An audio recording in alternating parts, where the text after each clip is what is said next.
Hello. Happy Friday, everyone. I hope you're having a relief from really hot temperatures like we are. It's still extremely humid, but at least it's not 106 to 110 degrees. The heat index is something entirely different, but uh, the calendar's rolled over to August, and already I'm regretting not making the most of this summer. It doesn't even feel like I've had a summer. I hope you're not feeling the same way. A few weeks ago, my second husband's mother died in a Kansas City nursing home. Back in 2015, I had overseen the liquidation of her personal property and real estate and done all the paperwork to get her qualified for Medicaid and to get her a spot in a local nursing home. All that was done by February of 2015, and we got her in the nursing home by then. And then in July of that same year, her stepson, my second husband, died. Rosie had developed dementia, and for several months before being admitted to the nursing home, I'd been taking groceries to her every week, taking her meals, cleaning up the messes that she made due to incontinence, and worrying about whether she would burn down the house or flood it by leaving the stove on or the faucets running. Um, During all that time, I learned a lot about how to talk to and care for someone with dementia. When she was admitted to the nursing home, I visited Rosie once a week.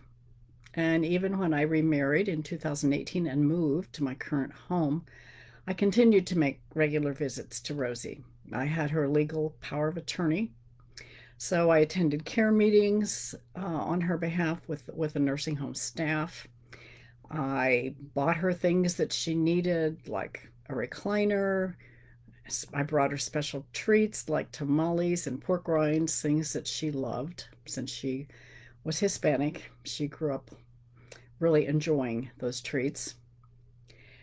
And then COVID hit in 2020, and all of a sudden, I could no longer go to visit Rosie in the nursing home. In fact, I think I went well over a year before they changed their visiting policies and I was able to go see her again. And even then, she had two bouts of COVID herself. So, Rosie died a few weeks ago, and it was my responsibility, since she had no immediate family, to oversee her funeral and her burial. Sadly, she died on her 90th birthday, or maybe not sadly, maybe it was appropriately and divinely timed. But what was sad was the fact that there were only six people at her funeral mass, and only my husband and myself at the graveside service. And since the day of her funeral, I found myself going down the guilt road where Rosie was concerned. I feel like I should have done more, made more trips to Kansas City to visit her in her last days. I should have been more attentive. But then I ask myself, why do we carry so much guilt about things like this? I went down the same guilt path with my mother when she died. I'm finally realizing that there is no good that comes from going on these guilt trips. Yet I'm doing the same thing with my son currently. Um, I feel like I should have been more attentive, a better mother, protected him more, been more focused on him and his activities instead of my business and my weekly deadlines when he was growing up. So this Facebook Live today is more about convincing myself that guilt is no good. I need to tell myself that guilt has been used to manipulate and ruin relationships for centuries. It's not healthy. And one of the best ways I know to deal with guilt in any relationship is to write about it. Even if you're not a writer, You might, if you're suffering from a guilt trip of some kind, um, try to at least make a list of things you feel guilty about.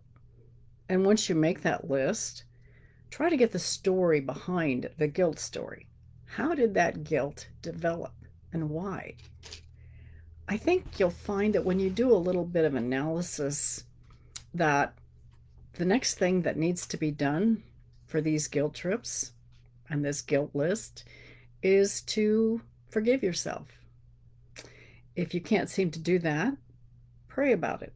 Ask for God's help. He will show you the way to get on the path of forgiveness and releasing those guilt feelings.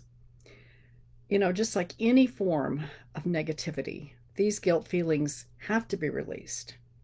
If you make your list, you might consider burning it if you need a physical act to banish those guilt feelings. And one more thing, you need to try to convince yourself that you did the best that you could at the time with the resources that you had at the time. And if the guilt persists still, it's time to seek out a trusted friend to talk to or a therapist to talk through this whole arena of guilt. It might even help to write a letter to your family members as a kind of guilt memoir. Then you don't need to send it. Um, if you think it would help clear the air or explain your thoughts and actions at the time, you might leave it as part of your larger memoir.